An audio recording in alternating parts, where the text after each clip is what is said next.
Hello student, आज मैं आपको बताऊंगा।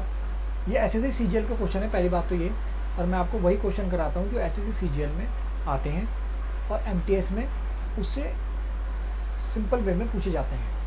इससे आपके 3 क्वेश्चन बनते हैं। एक तो ये आपको जो मैं कराऊंगा, इसे 2 क्वेश्चन और बनते हैं जो एमटीएस 10+2 तक के लेवल में, यानी कि constable, group D, SSC MTS, CGSL इसमें बन चुके हैं। ठीक है,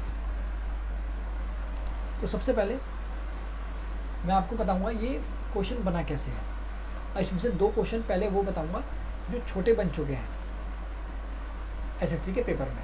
ठीक है, ये सिर्फ 20 सेकंड का क्वेश्चन है, इससे रिलेटेड भी 10 सेकंड में मुश्किल, हार्डली 10 सेकंड। तो शुरू करते हैं। पहले तो देखो, आप इसमें एक परी में काम आती थेल्स परी में, जो 10+2 तक के लेवल में पूछे जाते थेल्स परी में से पूछे जाते हैं। उसमें क्या होता है, देखो थेल्स परी में होते हैं, यदि किसी त्रिभुज की एक भुजा के समांतर, ये भुजा है ना, इसके समांतर अन्य 2 भुजाओं को काटते हुए, ये 2 भुजा हैं, इनको काटते हुए या मिलाते हुए कोई रेखा खींची जाती है, तो वह त्रिभुज की अन्य 2 भुजाओं को, यदि जो 2 अन्य भुजाएं हैं ना, ये समान अनुपात में विभाजित करती है। थेल्स परी में ये कहती है समान अनुपात में विभाजित करती है। इससे क्या क्वेश्चन पूछा, जैसे ये 4 है, ये 5 है, ये भी 4 होगी, ये भी 5 होगी। ठीक है, ये इसको निकालने के लिए बोलेगा, तो क्या था कि दोनों भुजाओं के मध्य जब खींची जाती है तो दोनों अनुपात बराबर में विभाजित करती है, यानी कि 4/5 बराबर 4/x। जो भी निकालना है इसको हम निकाल सकते हैं। ठीक है, एक तो हो गया ये वाली पद में थेल्स परी में। एक होता है कि अगर ये 10 सेंटीमीटर है तो ये बताओ कितनी होगी। ये हमेशा इसकी आधी होगी, यानी कि 2 से भाग देंगे 5, यानी कि BC की आधी होगी MN। ठीक है, ये तो आपके हो गए जो थेल्स परी में से क्वेश्चन पूछे जा चुके हैं। इससे सिर्फ इतने ही क्वेश्चन बनते हैं। अब आता है इस सवाल का नंबर। देखो, जब ग्रेजुएशन लेवल पे क्वेश्चन आ जाता है, उन्हें पता है कि थेल्स परी में से बच्चे कर ही देंगे, तो उसमें थोड़ा और ऐड करते हैं, लेकिन ये हमको बेस पता होना चाहिए कैसे क्वेश्चन बना है, उसको हम कैसे हल कर सकते हैं। ठीक है, आप देखो कि त्रिभुज ABC में MN बराबर BC, MN जो है इसके समांतर है, पैरेलल, इसका निशान होता है बराबर है।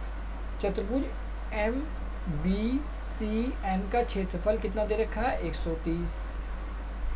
यदि AN, यानी कि AN कितनी है, 4, तो ये कितनी होगी, ये 5 दे रखी है NC।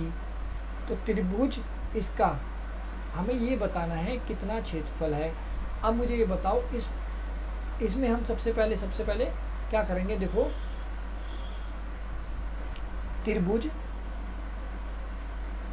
AMN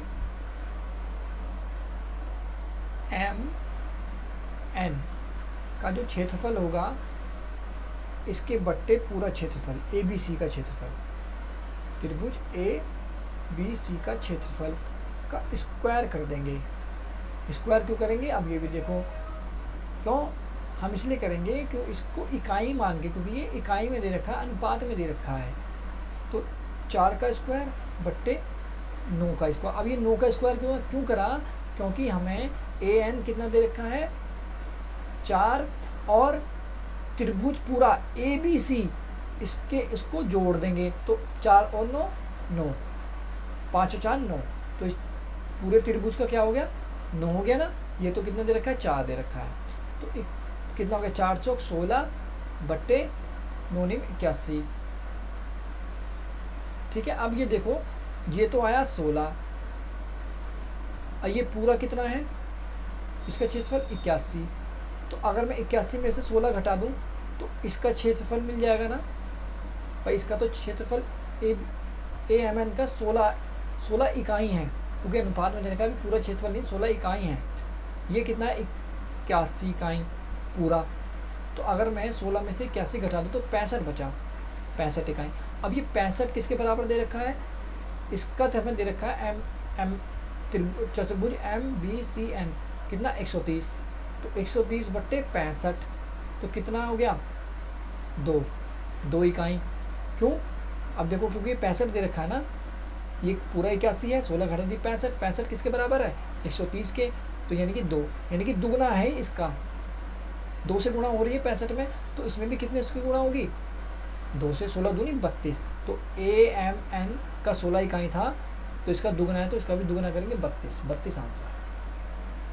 वीडियो पसंद आए लाइक करें, शेयर करें, चैनल को सब्सक्राइब करें। देखने के लिए धन्यवाद।